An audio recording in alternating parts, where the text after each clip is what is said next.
Salah satu tools yang biasa digunakan dalam sistem manajemen kinerja salah satunya adalah MBO atau Management by Objective. Selain KPI dan Scorecard atau OKR yang umum digunakan oleh banyak organisasi modern saat ini.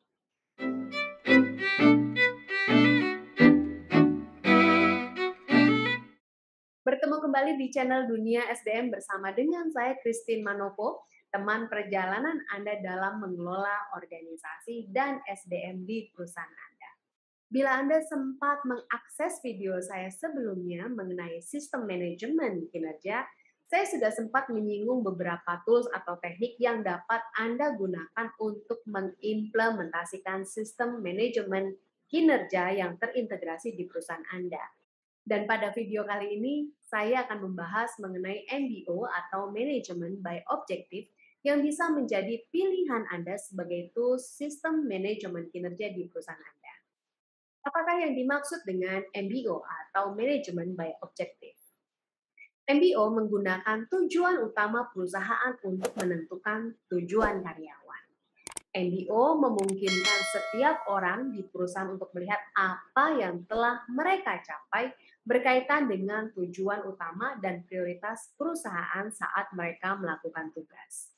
Ini menunjukkan bagaimana aktivitas dan hasil berjalan bersama dan dapat secara drastis meningkatkan produktivitas.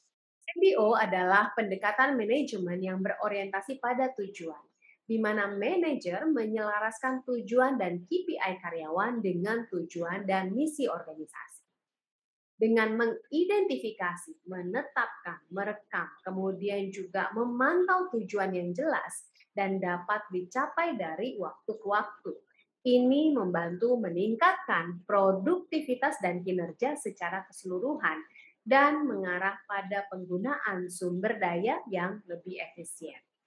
Pendekatan ini tidak hanya merupakan metode yang efektif untuk meningkatkan kinerja, tapi juga merupakan alat perencanaan dan manajemen strategis.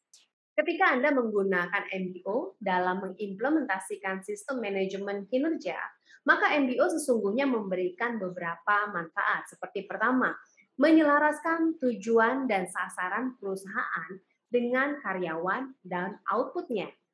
Yang kedua, manajemen yang lebih baik dari karyawan dan kegiatan mereka. Dalam hal ini, MBO menetapkan tujuan bagi karyawan dan memastikan akuntabilitas serta perencanaan dan perilaku yang berorientasi kepada hasil. Lalu yang ketiga adalah memberikan kejelasan tujuan organisasi kepada karyawan. Mereka memahami bagaimana peran dan tanggung jawab mereka selaras dengan misi organisasi dan bagaimana mereka kemudian berkontribusi untuk itu.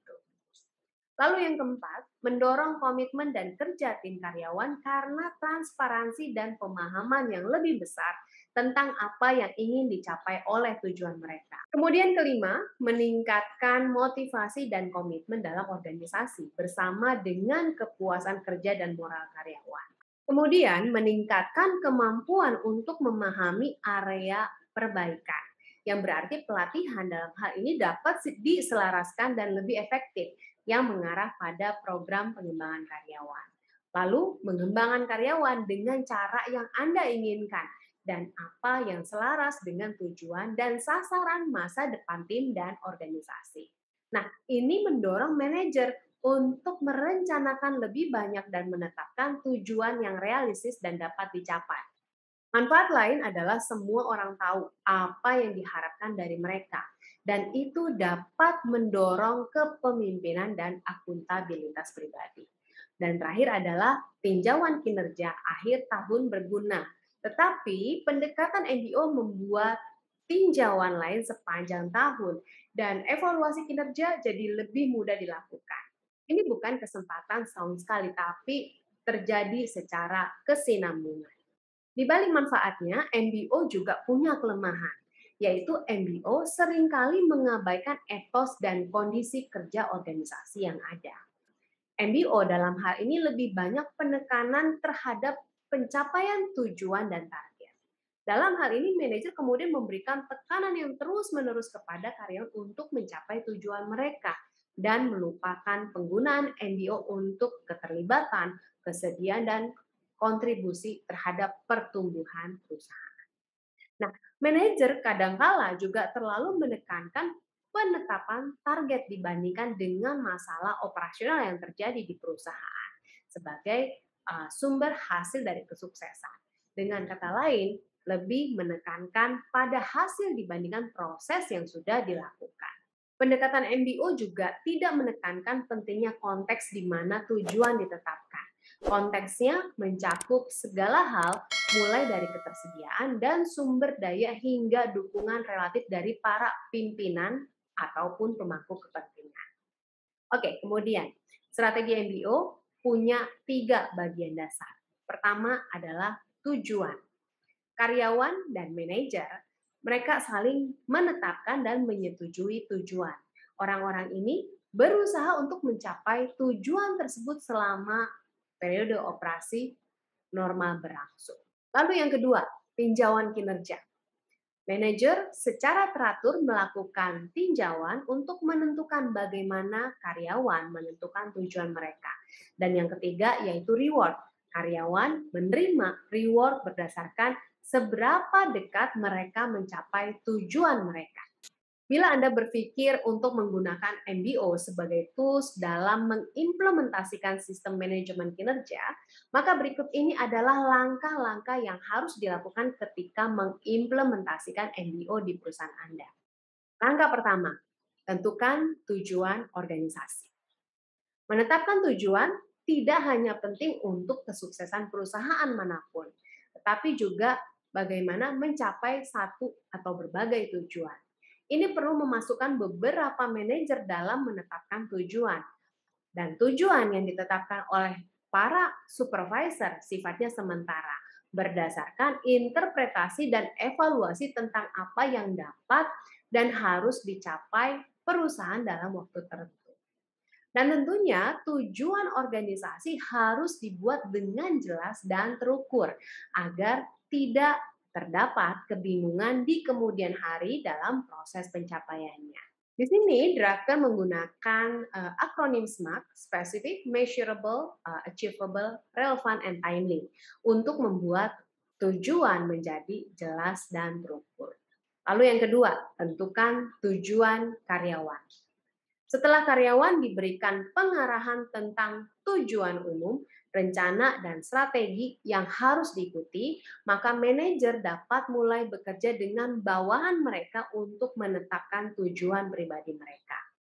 Nah, ini akan menjadi diskusi one-on-one di mana bawahan akan memberitahu atasan tentang target mereka dan tujuan mana yang dapat mereka capai dalam waktu tertentu beserta upaya yang diperlukan. Kemudian mereka dapat membagikan beberapa ide yang sifatnya tentatif tentang tujuan mana yang berbanding lurus dengan tujuan organisasi. Langkah ketiga, lakukan tinjauan kinerja secara berkelanjutan. Meskipun MBO diperlukan untuk meningkatkan efektivitas manajer, itu sama pentingnya dalam hal memantau kinerja dan kemajuan setiap karyawan dalam organisasi. Menjadi tugas manajer untuk memantau secara terus-menerus atau berkelanjutan mengenai kinerja dan kemajuan dari hasil kerja karyawan. Pemantauan yang berkelanjutan juga dianggap sebagai suatu cara dalam mempertahankan alur kerja yang rapi dan terarah agar pencapaian tujuan organisasi dapat berjalan dengan baik. Lalu langkah yang keempat yaitu evaluasi tujuan. Tentunya melakukan evaluasi merupakan hal yang sangat penting untuk melihat sejauh mana hasil dari tujuan yang sudah ditetapkan. Dalam kerangka MBO, tujuan kinerja dapat dicapai dengan partisipasi dari para manajer terkait. Dan langkah berikutnya adalah memberikan umpan balik.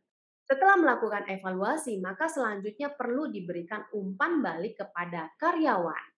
Dalam pendekatan manajemen berdasarkan tujuan atau MBO, langkah yang paling penting adalah umpan balik yang berkelanjutan atas hasil dan tujuan, karena memungkinkan karyawan untuk melacak dan melakukan koreksi atas tindakan mereka. Dan umpan balik yang berkelanjutan dilengkapi dengan pertemuan evaluasi yang sifatnya formal, yang sering di mana atasan dan bawahan dapat mendiskusikan kemajuan menuju tujuan yang hendak dicapai, yang mengarah pada lebih banyak aktivitas-aktivitas improvement. Dan terakhir adalah penilaian kinerja karyawan.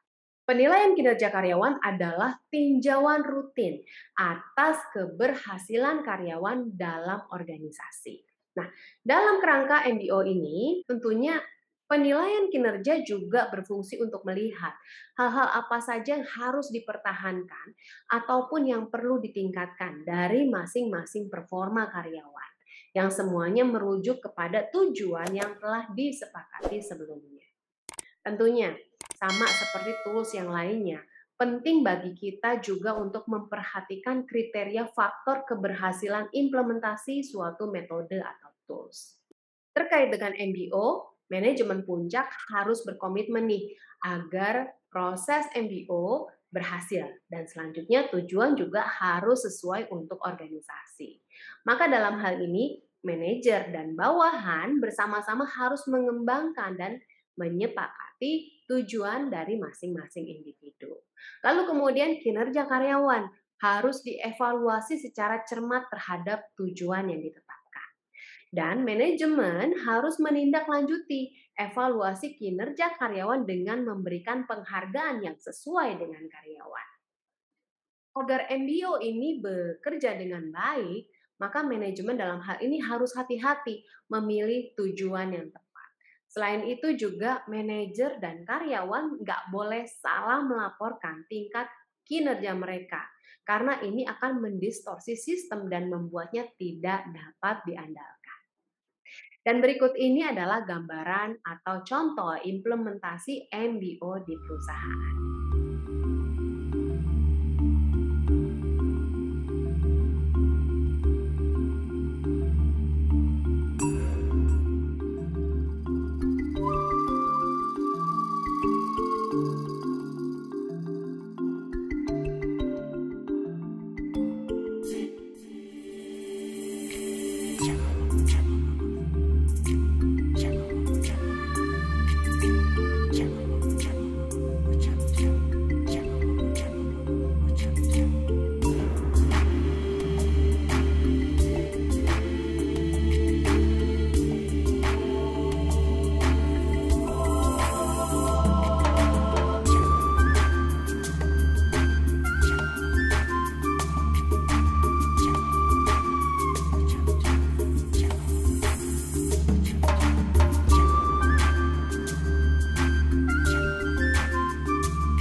Semoga penjelasan saya di video kali ini memberikan pemahaman baru dan keyakinan Anda untuk mengimplementasikan MBO di perusahaan Anda. Semoga bermanfaat dan jangan lupa juga untuk share ke rekan-rekan Anda yang lain sehingga makin banyak orang yang mendapat manfaatnya. Supaya nggak juga ketinggalan video ini di channel Dunia SDM, subscribe dan aktifkan notifikasinya. Dan bila ada komentar atau pertanyaan, silahkan tinggalkan komentar Anda di kolom komentar, atau juga bisa kirim email ke alamat yang tertera di deskripsi.